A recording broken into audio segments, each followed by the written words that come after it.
నమస్తే, welcome to our channel Telugu Rajyam. నేను Meera. Telugu stars top grossing films in 7 days ఎంతెంత collect చేశాయి వీక్ కి అనేది ఒకసారి చూద్దాం. ఇందులో మెయిన్ గా 11 మూవీస్ అయితే ఉన్నాయి. ఫస్ట్ సైరా నరసింహారెడ్డి, ఉయ్యాలవాడ నరసింహారెడ్డి బయోపిక్ గా తెరకెక్కింది. చిరంజీవి గారు నటించారు ఉయ్యాలవాడ నరసింహారెడ్డి క్యారెక్టర్ లో. అండ్ ఓన్ ప్రొడక్షన్ సుమారు 250 కోట్ల బడ్జెట్ తో తెరకెక్కినట్టు ఈ చిత్రం బాక్స్ ఆఫీస్ వద్ద మరీ అంతగా ఎవరిని ఆకట్టుకోలేకపోయింది, బేస్డ్ ఆన్ కొన్ని సీన్స్ అండ్ స్క్రీన్ ప్లే బాగలేనందువల్ల. అయితే మెయిన్ గా ఈ సినిమా పాన్ ఇండియన్ లెవెల్లోనే రిలీజ్ అయింది. అయితే 186 కోట్ల 56 లక్షల దగ్గర మాత్రమే ఆగిందనమాట వీక్లీ కలెక్షన్ ఇది. And next Pushpa the rise 195.18 crores collect చేసింది వీక్ మాత్రమే. ఇక్కడ చెప్తాను, లాస్ట్లో చెప్తాను ఎవరు తోపు ఏంటి ఏ సినిమా అనేది. అయితే మెయిన్గా పుష్పకి స్టార్టింగ్లో చాలా చాలా నెగిటివిటీ వచ్చింది, చాలా అంటే చాలా. ఎందుకంటే బేసిక్గా సుకుమార్ సినిమాలు ఎలా ఉంటాయంటే స్టార్టింగ్లో సినిమా అంతా అట్రాక్ట్ చేయదు, బట్ స్లోగా సినిమా మన మైండ్లోకి అట్లా ఇంజెక్ట్ అవుతుంది.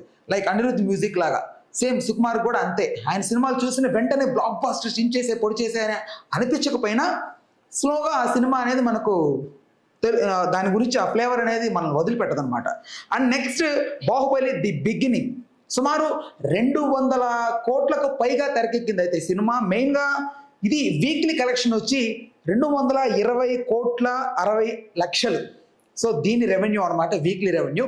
సో బాహుబలి గురించి మనమే ప్రత్యేకంగా మాట్లాడుకోవాల్సిన అవసరం లేదు. ఫస్ట్ పాన్ ఇండియన్ సినిమా మన తెలుగు నుంచే స్టార్ట్ అయింది. కాన్సెప్ట్ అనేది రెబలిజం అంటే ఏంటో చూపెట్టింది. అండ్ మెయిన్గా ఫ్యాన్స్ అందరికి కూడా ఒక మంచి ఫుల్ మిల్స్ అయింది. నెక్స్ట్ దేవర గురించి మాట్లాడుకుందాం. సుమారుగా 300 కోట్ల రూపాయల బడ్జెట్తో తెరకెక్కినటువంటి చిత్రం ఇది. వీక్లీ కలెక్షన్సే 338.25 కోట్లు. మెయిన్గా వీక్లీ కలెక్షన్స్ మాట్లాడుకుంటున్నాం ఎందుకంటే ఎక్కువగా పెద్ద పెద్ద స్టార్ సినిమాలు కూడా వీక్ మించి ఉండట్లేదు, అదే రీజన్ మెయిన్గా. సో అందుకే చెప్తున్నాను, వీక్లీ వైజే మాట్లాడుకోవాలి కాబట్టి. ఇంకా నెక్స్ట్ సాహో అండ్ దేవరా గురించి మనం ఇప్పుడు ప్రెసెంట్ ఎందుకు పెద్దగా మాట్లాడుకోవట్లేదు అంటే అందరికీ తెలిసింది కాబట్టి పెద్దగా మాట్లాడుకోవట్లేదు. నెక్స్ట్ సాహో ఎక్స్పెక్టేషన్స్తోనే వచ్చింది, బట్ ఎక్స్పెక్టేషన్స్ రీచ్ కాలేకపోయింది. బేసిక్గా అందరికీ నచ్చకపోయినా తెలుగు ఆడియన్స్కి ఎస్పెషల్లీ బాలీవుడ్లో బాగా ఆడిందని టాక్ నడిచింది. బాలీవుడ్లో ఎలా ఉంది ఎగ్జాక్ట్గా మనకు తెలియదు, వాళ్ళు అలా మాత్రం చెప్పుకొచ్చారు బాలీవుడ్లో బాగానే ఆడిందంటూ. మెయిన్గా మన తెలుగు పీపుల్ని ఎక్కడో సుజిత్ అట్రాక్ట్ చేయలేకపోయాడు బేసిక్గా. అండ్ కథ పరంగా అయితే కథ చూడడం కన్నా స్క్రీన్ మీద కథ పరంగా వింటే మాత్రం సాహో స్టోరీ ఎక్స్ట్రాడినరీ స్టోరీ అది. బట్ స్క్రీన్ మీద ఎప్పుడు కూడా కొన్ని ఆఫ్ స్క్రీన్లో కథ రూపంలో ఉండేటివి మనం వింటే ఎగ్జైట్ అయ్యే కథలు ఆన్ స్క్రీన్ వర్కౌట్ అవ్వడం చాలా చాలా కష్టం. సో ఆ క్యారెక్టర్ కూడా ఇదే వస్తుంది అనమాట. సో సాహో అనుకున్నంత ఎక్స్పెక్టేషన్స్ రీచ్ అవ్వలేదు, బట్ ఓకే కొన్ని యాక్షన్స్ సన్నివేశాలు హాలీవుడ్ రేంజ్కి ఎక్కడ తగ్గినట్లుగా అయితే ట్రై చేశారు. 5 years కూడా కంప్లీట్ అయింది మొన్నటితో. సో సాహో అయితే 351 కోట్లు కలెక్ట్ చేసింది. ఇది కూడా ఒక రికార్డే. అది one and only rebel star వల్లే అవుతుంది బేస్డ్ ఆన్ కలెక్షన్స్, ఎందుకంటే సుజిత్కి అసలు ఎక్స్పీరియన్స్ లేదు. నెక్స్ట్ ఆది పురుష్ 600 కోట్ల రూపాయలతో తెరకెక్కిస్తున్నామని చెప్పి ఓం రావుత్ బాలీవుడ్ నుంచి వచ్చి అసలు ఇది తెలుగు సినిమానా లేక బాలీవుడ్ సినిమానా అసలు పాన్ ఇండియన్ సినిమానా ఏ సినిమా అనేది మనకు కన్ఫ్యూజన్లో పడేసి మొత్తానికి సినిమా ఏదో చేస్తున్నాం అంటూ ఎక్కడ ఒక చిన్న లీక్ లేకుండా చాలా పకడ్బందీగా రాముడు స్టోరీని రామాయణం నాకంటే ఎవరు బాగా చెప్పలేరు, ప్రభాస్ని నాకంటే ఎవరు బాగా చూపెట్టలేరు అనేంతలా అసలు రామాయణం అంటే ఇదే. రావణుడికి హెయిర్ స్టైల్ ఉంటుంది, స్పైక్స్ ఉంటాయి, రావణాసురుడికి దగ్గర గ్రాఫికల్గా ఒకటి ఉంటుంది, లైక్ ఏదో అంటారు కదా వాహనం, ఆ టైప్లో ఉంటుంది. ఇలా క్రియేట్ చేసి రామాయణం అంటే ఇదే, నన్ను నమ్మండి అంటూ క్రియేట్ చేసి చూపెట్టే ప్రయత్నం చేసిన బొర్రలో పడ్డాడు ఓం రావుత్. చాలా ట్రోల్స్ గురై కమ్ టు రూమ్ అన్నట్లుగా అయితే కూడా కొన్ని ట్రోల్స్ కూడా మనం చూసాం. మెయిన్గా ఈ సినిమాకి 600 కోట్లు నిజంగానే పెట్టారా అనే డైలమాలో కూడా ఉన్నారు, ఎందుకంటే మొత్తం సీజీ షార్ట్స్ సీజీ వర్కే. సో దట్స్ ద రీజన్ ఎవరు నమ్మలేకపోయారు. అయితే ఈ సినిమాకి వీక్లీ కలెక్షన్స్ వచ్చి 356.80 కోట్లు ఈ సినిమా కలెక్ట్ చేసింది. Next Salaar ceasefire, Prashanth Neel దర్శకత్వంలో సలార్ సినిమా చేస్తున్నప్పుడు ప్రభాస్ గారు నిజంగా ఈ సినిమా మీద కేజీఎఫ్ కంటే డబుల్ 3 ఎక్స్పెక్టేషన్స్ ఉన్నాయి. బట్ కాకపోతే టు బి ఫ్రాంక్ చెప్తున్నా, సలార్ డిసప్పాయింట్ చేయనప్పటికీ అందరికి ఎక్స్పెక్టేషన్స్ అయితే రీచ్ చేయలేకపోయింది. కొంచెం ఎక్కడో కొంచెం అందరూ డిసప్పాయింట్ అయితే అయ్యారు. ఎందుకంటే ప్రభాస్ని ఎలా చూడాలనుకున్నారో ప్రశాంత్ని ఎలా చూపెడతాడు అనుకున్నారు కానీ చూపెట్టలేకపోయారు. బట్ స్మాల్ బడ్జెట్ 150 CR లోపలే సినిమా మొత్తం అయిపోయిందని టాక్. బట్ బయటకేమో వాళ్ళు 250 CR అని చెప్పుకున్నారు. ఇంకొకటి సలార్ బడ్జెట్ ఎగ్జాక్ట్గా ఎంత అనేది ఎప్పుడు ఎవరు వినితేరలేదు. నాకు అర్థమైంది దాని ప్రకారం ఎప్పుడు బయటికి రాలేదు కూడా. ఈ సినిమా సుమారు 485.52 కోట్లు, ఐ మీన్ 52 లక్షలు. సో అంత కలెక్ట్ చేసింది మూవీ. ఐ థింక్ ఇది one and only Prabhas and Prashanth Neel combination వల్ల మాత్రమే.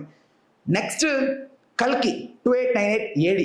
ఈ సినిమా నిజంగా మన తెలుగు ఇండస్ట్రీలో హాలీవుడ్ రేంజ్ దర్శకుడు ఉన్నాడు అని రాజమౌళి గారు చూపెట్టినప్పటికీ చిన్న వయసులోనే పెద్ద మూవీ ఎక్స్పీరియన్స్ లేకుండా నాగశ్విన్ లాంటి కొంచెం వేరే వేరే మూవీస్ సెంటిమెంటల్ టైప్ ఆఫ్ తీసుకునే అతను, ఎమోషనల్గా ఉండే అతను, బట్ ఇలాంటి ఒక సినిమాని సుమారు వాళ్ళ బడ్జెట్ వింటే 600 నుంచి 700 కోట్లు పెట్టినట్టుగా విన్నాం. అంత బడ్జెట్ అతను హ్యాండిల్ చేస్తాడో లేదని చాలామంది భయపడ్డారు. ఎస్పెషల్లీ ప్రభాస్ గారిని హ్యాండిల్ చేస్తాడని చాలామంది భయపడ్డారు. అయినా ఈ సినిమాని తెరకెక్కించి వీక్లోనే 658.66 లక్షలు కలెక్ట్ చేసేలా చేశాడు. ఓవరాల్ కలెక్షన్స్ 1200 కోట్లు ఈ సినిమాకి. అండ్ దానిలో సగం అమౌంటే 1 వీక్లో కలెక్ట్ చేసింది because of rebel star. There is no another star in the movie. అయితే ఇది పాన్ ఇండియా లెవెల్లో రిలీజ్ అయినా అందులో అమితాబ్ బచ్చన్ గారు ఉన్నా లేకున్నా, దిశా పాటాని ఉన్నా లేకున్నా, ఎవరున్నా లేకున్నా one and only rebel star వల్లే అంత కలెక్షన్స్ ఆయన నమ్ముకున్నారు, ఆయన కూడా చెప్పారు. Next RRR, రౌద్రం రణం రుధిరం. మెయిన్గా ఈ సినిమా 3 డైమెన్షన్స్ నుంచి ఓవరాల్గా హై ఎక్స్పెక్టేషన్స్తోనే వచ్చింది. రామ్ చరణ్ గారు, ఎన్టీఆర్ గారిని కలిపి మల్టీ స్టారర్గా తెరకెక్కించిన సినిమా. మెయిన్గా బాహుబలి తర్వాత వచ్చినటువంటి చిత్రం అండ్ హై ఎక్స్పెక్టేషన్స్తో వచ్చింది. సుమారు 550 నుంచి 600 కోట్ల బడ్జెట్ అయింది.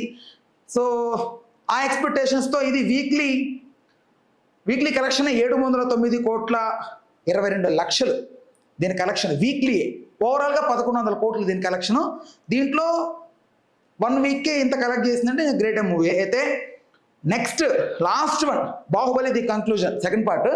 సో ఈ చిత్రం నిజంగా మన తెలుగు చిత్రాన్ని ఎక్కడికో తీసుకెళ్ళింది. అలాంటి చిత్రం ఇది. మెయిన్గా బాహుబలి కలెక్ట్ చేసింది వీక్లీ కలెక్షన్స్ 816.30 లక్షలు, జస్ట్ వీక్లీ కలెక్షన్సే. ఇప్పుడు ఓవరాల్గా చూసుకుంటే మనం ఏ సినిమా తోపు అని అంటే ఆబ్వియస్గా రెబలిజం ఈజ్ రెబలిజం. ఖచ్చితంగా దాన్ని ఎవడు డామినేట్ చేయలేడు. ఇప్పుడు ప్రజెంట్ ఉన్న స్టార్స్ ఎవరు కూడా ప్రభాస్ రేంజ్ని ఇంకా దాటి వెళ్ళలేరు. But Bunny as a ground లెవెల్లో స్టార్ అయినప్పటికీ collections wise Prabhas is number 1. But ఇక్కడ తోప్ ఎవరు అని అంటే ఏ సినిమా అని అంటే నేనైతే ఖచ్చితంగా పుష్ప ది రైజ్ అనే చెప్తాను. ఎందుకంటే పుష్ప టైంలో టికెట్ ప్రైజెస్ చాలా చాలా చాలా తక్కువ. అప్పుడే గవర్నమెంట్ కొత్త జీవో తీసుకురావడం ఆ సినిమాకి చాలా ఎఫెక్ట్ అయింది. అండ్ మెయిన్గా పుష్పకి డివైడ్ టాక్ వచ్చింది, మిక్స్డ్ టాక్ వచ్చింది. ఎవరు పుష్పని చూసిన వెంటనే అంత తీసుకోలేకపోయారు. ఆ క్యారెక్టరైజేషన్ కానీ బన్నీని కొంచెం రిసీవ్ చేసుకున్న విధానం కూడా ఎక్కడో కొంచెం డిస్టర్బ్డ్గా అనిపించింది. నెగిటివ్ టాక్ బయటికి చాలా స్ప్రెడ్ అయింది.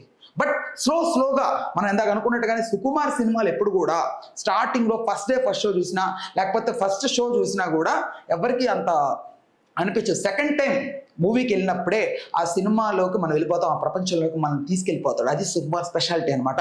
సో ఈ సినిమా అప్పట్లోనే ఐ థింక్ 3 years బ్యాకే టికెట్ ప్రైజెస్ తక్కువ ఉన్న టైంలోనే సుమారు దగ్గర 200 కోట్లు కలెక్ట్ చేసింది. That is Bunny stamina. And ఈ రేస్లో ఓవరాల్గా ఎవరు విన్నట్టు నేనైతే పుష్ప సినిమా అండ్ బన్నీకి వేస్తానమాట. రైట్, మరిన్ని ఇలాంటి అప్డేట్స్ కోసం, మరిన్ని ఇలాంటి వీడియోస్ కోసం వెంటనే మన ఛానల్ అయితే సబ్స్క్రైబ్ చేసుకోండి. స్టేట్ యూన్ to the our channel Telugu Rajyam. నేను Viram. Please do subscribe to Telugu Rajyam channel. Please do subscribe to Telugu Rajyam channel. Please do subscribe to Telugu Rajyam channel. Hi అండి, నేను మీ ఆర్పీని, నెల్లూరు పెద్దారెడ్డి చేపల పులుసు ఓనర్ని. మీరు తెలుగు రాజ్యం అనే ఈ యూట్యూబ్ ఛానల్ సబ్స్క్రైబ్ చేసుకుని మంచి మంచి వీడియోలతో వస్తారు. Thank you so much. Hi people, I'm Sonakshi Verma and you please watch Telugu Rajyam and please subscribe to the channel.